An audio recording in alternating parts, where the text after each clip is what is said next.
अब देखिए, जो कविता है उसको लिखने के लिए अगर कोई कविता लिखना चाहता है तो उसके लिए जो प्रमुख घटक हैं कविता के कौन से हैं जिसको वह ध्यान में रखकर कविता लिख सकता है। तो ये प्रश्न पूछा जा सकता है। तो देखते हैं, भाषा का सम्यक ज्ञान, जो भाषा है उसका ज्ञान होना। जो भी कविता लिखने जा रहा है उसको भाषा का ज्ञान होना आवश्यक है, जिसके द्वारा अगर उसी भाषा का ज्ञान नहीं होगा कि रोज़मर्रा में कौन सी भाषा का प्रयोग किया जा रहा है या फिर भाषा में कौन से नए शब्दों का प्रयोग किया जा रहा है, तो वह कविता अच्छी तरीके से नहीं लिख सकता है। तो देखिए इसके अंदर क्या लिखा है, कविता में भाषा की भूमिका बहुत महत्वपूर्ण होती है। भावों और संवेदनाओं की अभिव्यक्ति के लिए जो हमारे मन में अगर एक कवि है वह कविता लिखने जा रहा है तो उसके मन में जो भाव उत्पन्न होते हैं, बिना किसी भाव के वह कविता नहीं लिख सकता है। तो जो भाव उत्पन्न होते हैं और जो संवेदनाएं होती हैं उसके मन में, उनकी अभिव्यक्ति के लिए, उनको निकालने के लिए, बाहर निकालने के लिए वह क्या करता है, कविता लेखन करता है। के लिए ज़रूरी यही होता है कि कवि कविता में भाषा के रोज़ नए प्रयोगों द्वारा अपने अनुभवों को रूप प्रदान करे। तो जो कवि है वह क्या करे, कविता में जो भाषा प्रयोग कर रहा है वह उसमें ध्यान रखे कि उसमें जो रोज़ नए जो प्रयोग हो रहे हैं, कि जो रोज़ नए शब्द आ रहे हैं तो उनका प्रयोग भी करे वह, जिससे कि उसकी जो कविता है वह सबसे अलग हो और सबको समझ में भी आ जाए, ऐसी भी होनी चाहिए। और जिससे कि वह क्या कर सकता है, अपने अनुभव, जो उसने अनुभव करे हैं चीज़ें, जो एक्सपीरियंस है उसका, जिसे वह लिखने जा रहा है, उसको एक रूप प्रदान कर सके वह। तो उसकी जो भाषा है वो बिल्कुल सटीक होनी चाहिए, जैसी वो लिखना चाहता है उस तरीके की उसकी भाषा भी होनी चाहिए। अब देखिए शब्द विन्यास, हमने पहले ही पढ़ा था कि जो शब्द है उसका कितना बड़ा रोल है कविता लेखन के लिए। जो शब्द है, प्ले विद द वर्ड्स, तो आप इसमें ये लाइन भी लिख सकते हैं। तो अब देखिए, शब्द मनुष्य के सबसे प्रिय मित्र होते हैं। हम सभी जानते हैं कि शब्द क्या होते हैं, मनुष्य के सबसे बड़े मित्र होते हैं। कैसे होते हैं, अगर हम शब्दों का सही प्रयोग करेंगे तो कोई भी हमारे वश में हो सकता है, कोई भी हमारा मित्र बन सकता है।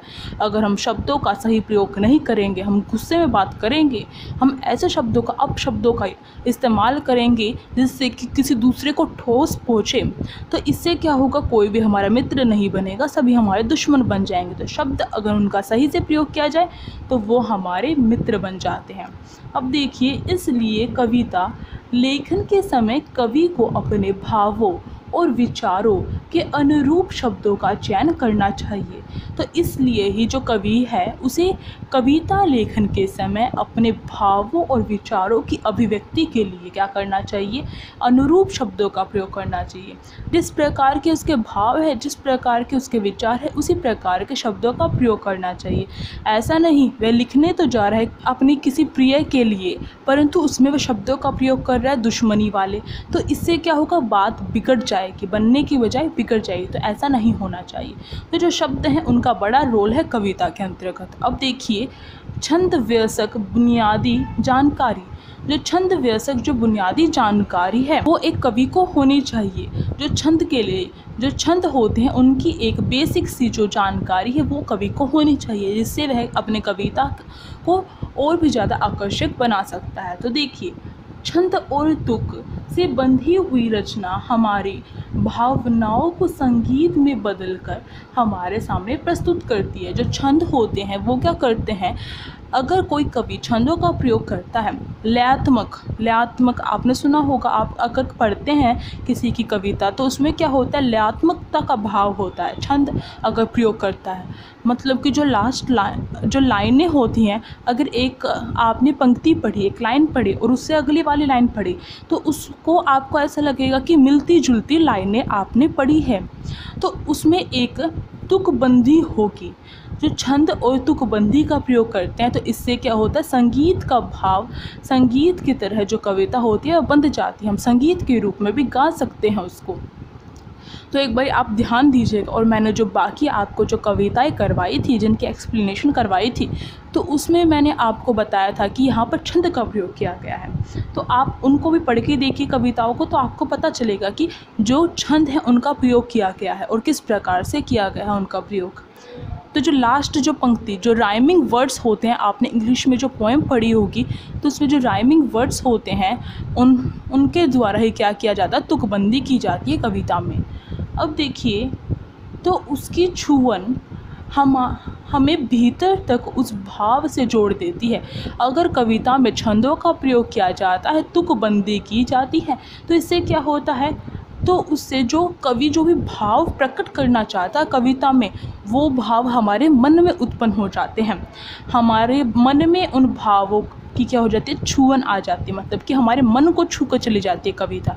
ऐसी कभी कभार कोई कविता होती है जो हमारे मन को छू कर चली जाती है, इतनी ज़्यादा हमें पसंद आ जाती है। तो किसके लिए होती है, हमें कुछ ना कुछ अच्छा लगता है उसमें, तभी तो। अगर कविता में कोई संगीतात्मकता का भाव ही नहीं होगा, कोई तुकबंदी नहीं होगी, तो कविता क्या कहलाएगी, वो तो एक कहानी लगेगी हमें।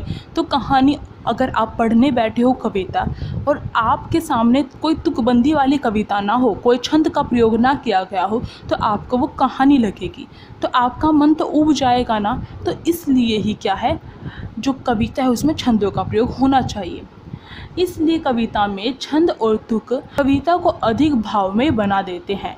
ठीक है, अब देखिए हमें और कौन से जो घटक हैं जिन्हें ध्यान में रखकर कविता लेखन करना चाहिए। अनुभव और कल्पना का सामंजस्य।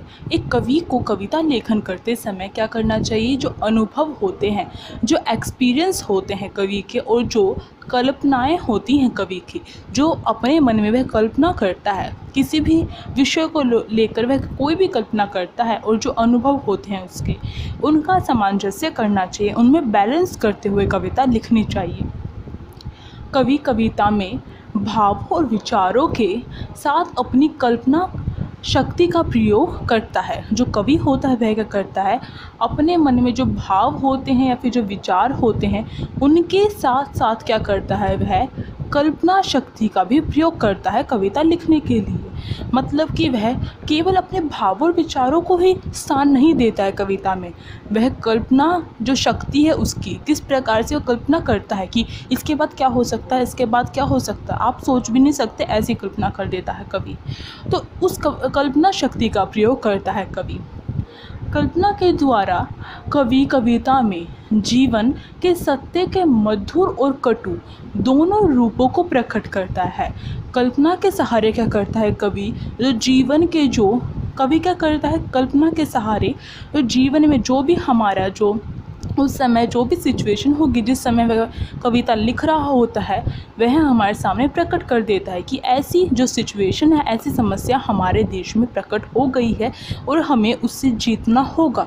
तो कवि कविता या तो खुश होकर लिखता है या फिर दुखी होकर लिखता है, और जब लिखता है तो वह जीवन का जो सत्य होता है, जो मधुर सत्य होता है उसको भी प्रकट करता है, और जो कटु सत्य होता है उसको भी प्रकट करता है।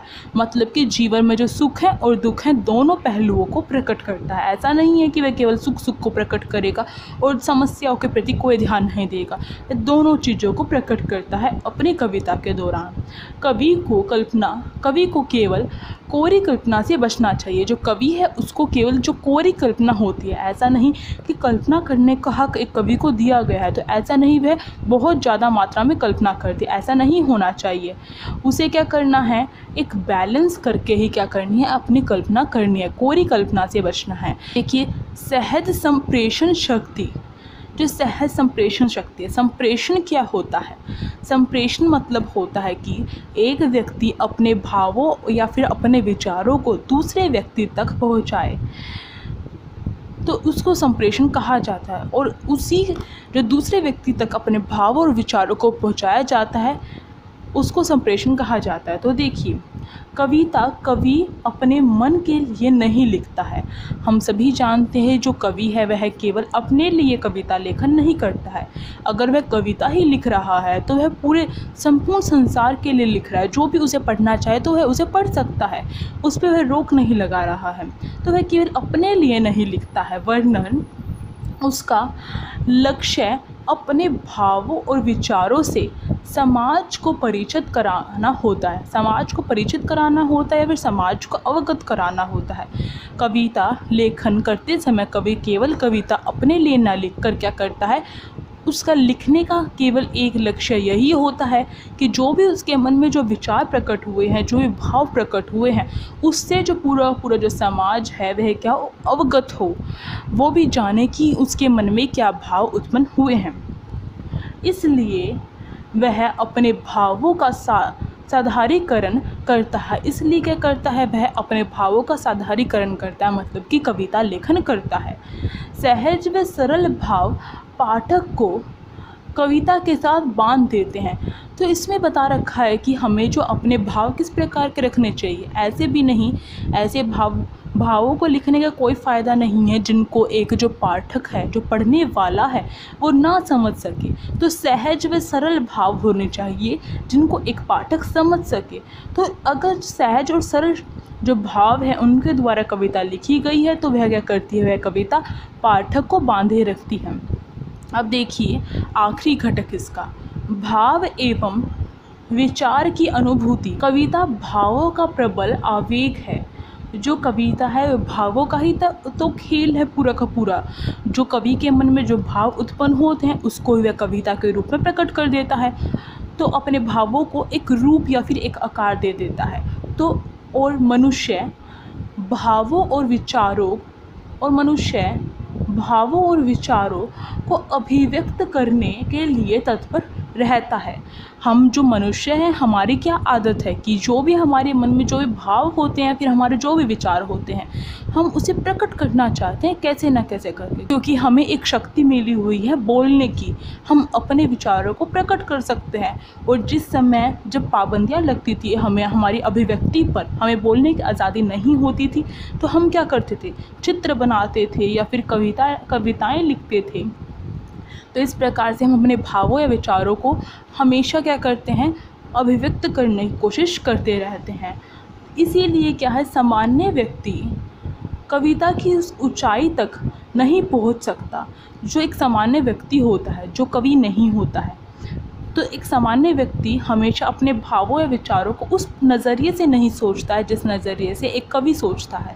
तो इसीलिए वह क्या करता है, वह कविता की उस ऊंचाई तक नहीं पहुंच सकता है जहां कवि पहुंच जाता है। ऐसा भी कहा जाता है, जहां कोई ना पहुंचे वहां पहुंचता है कवि।